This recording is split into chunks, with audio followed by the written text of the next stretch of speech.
Hello, well, I hope you might be interested to hear a little bit about a inglenook shunting layout called Blockyard and the reason why it's called Blockyard. So I'm going to say a bit about this. It has been featured before, but this is an August 2023 version of this video.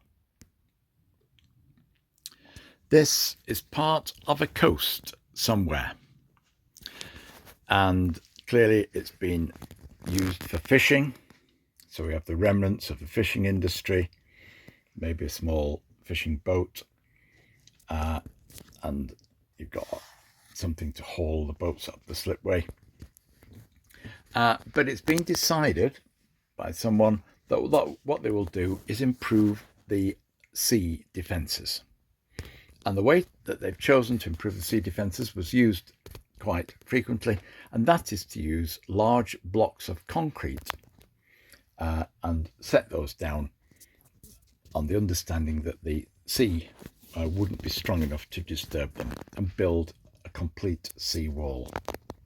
Now, in order to do that, some infrastructure was brought in.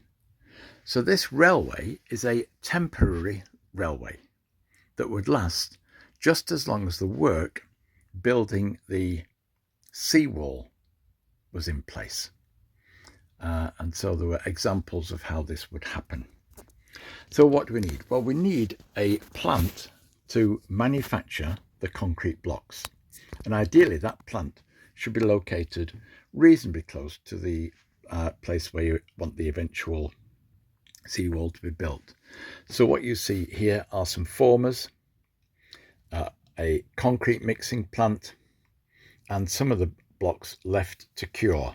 And the blocks ideally should be left to cure for a couple of weeks before they're used in the sea walls. You would have quite a large yard full of blocks, hence block yard.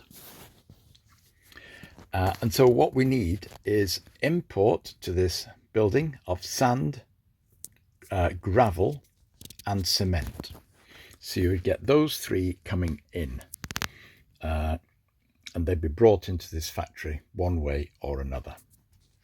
Now, then you need a means of transporting the blocks locally to the actual place where they're going to be laid. Now, in the yard, you get a sort of overhead gantry. Sometimes these were called Goliaths, but let's just call this one an overhead gantry for moving the blocks about. Now, at the actual place where you're building the sea wall, you might get a crane, which in some circumstances was called a Goliath, possibly called that just because it was quite large. And that's a crane that's used for setting the blocks. And so it would have a block setting mechanism. And one of the earliest Meccano, or a Meccano model you can make with the larger outfits, the big crane on the number 10 outfit is a block setting crane. We see a few blocks there, and we see the men working to put things into position. And this appears to be a double width wall with a crushed rock infill. And you've got the Goliath crane mounted on rails so that it can move along and position the blocks where they need to be placed. Once the sea wall or sea defences were finished, then all of this infrastructure, that's the block yard and the concrete mixing plant, would be removed, and the rails would be lifted and taken away, and then whatever landscaping is required would be put in place. A feature of this is what's known as the coffer dam. So this is a temporary timber dam designed to hold the sea back to keep the area where the men are working dry. So it's a temporary timber dam put in place so that you've got, and the sea will come against this. And again, this temporary timber structure used to hold the water back would be removed once the seawall was completed. So a really interesting bit of engineering history encapsulated in this layout. But again, what it is basically is an inglenook shunting layout, but far more opportunity with the layout of these tracks to shunt trucks about, and a much longer passing loop there to run around the trucks. Two sidings at this end. Oops, sorry.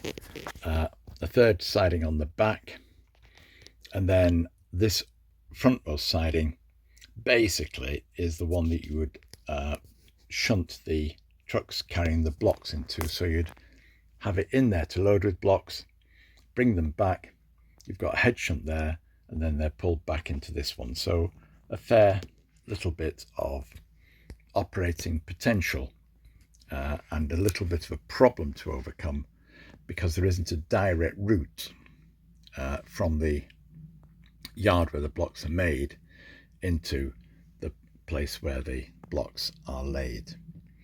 But there we have it, and again very nicely modelled in my opinion, and could be realistically operated.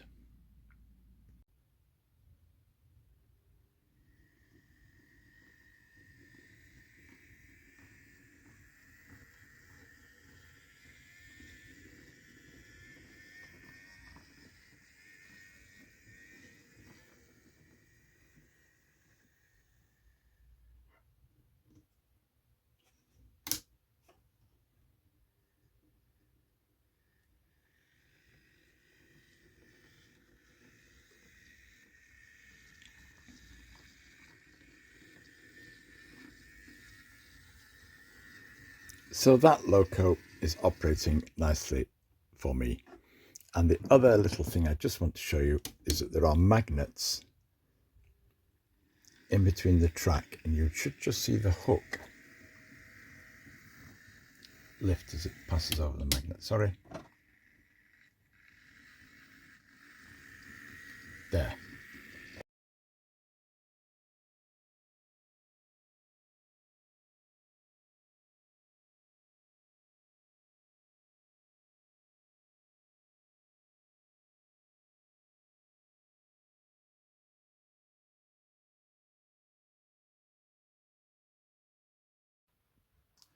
You may have seen Solway Sands before, but this is an update from August 2023.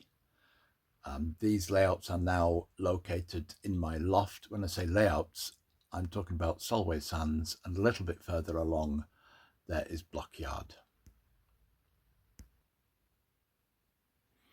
So this layout supposes that there was a terminus station somewhere along the Solway coast with a dual purpose or maybe multiple purposes. In the background, on the back scene, you can see a representation of hills, which would be the hills of the Lake District. No, sorry, hills of Scotland. Yeah, Solway, where we're talking about. Now, so the dual purpose of this line, the first purpose would be for the fish industry, because there would be a thriving fishing industry, and it would be to take the fish packed in boxes with ice to market in the major cities nearby. The other purpose on the back of that would be a terminus station, so that visitors to the coast could get to the coast by train.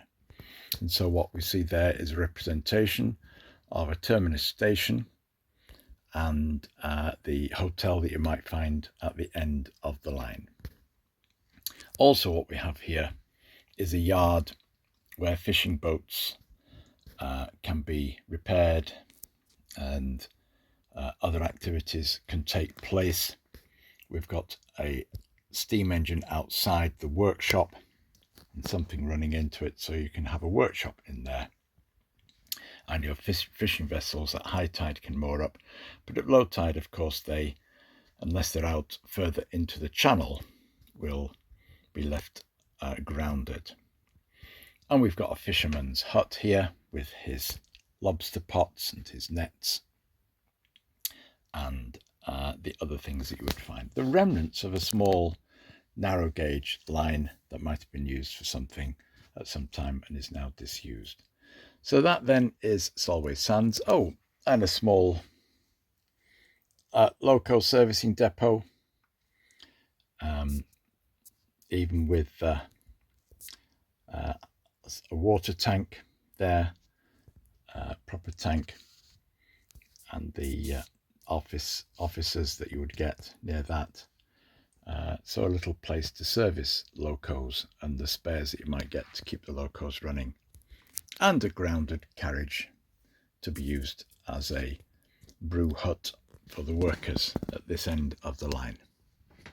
And so as I pan back, that's it. But what it actually is an inglenook shunting layout, which works quite reasonably. And what you can do is shunt your fish fans and other items, your loco, around on that track work. The only problem with it, or the slight disadvantage with this one, is that the space to run around your trucks between the blades of the points and the points at which they would interfere with one another is not very great. So there isn't good space to maneuver more than a couple of wagons. That being said, scenically, I really like it, and it provides plenty of inglenook type shunting potential. This is Blockyard.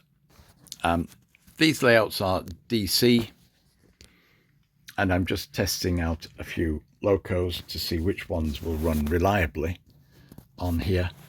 And in fact, I find that this one is doing quite okay, except it's not moving now.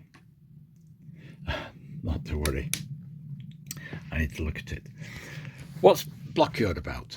Well, I'm going to stop this video rather than pause it and start again to explain a bit about Blockyard as a separate video, so you'll have to look for that video.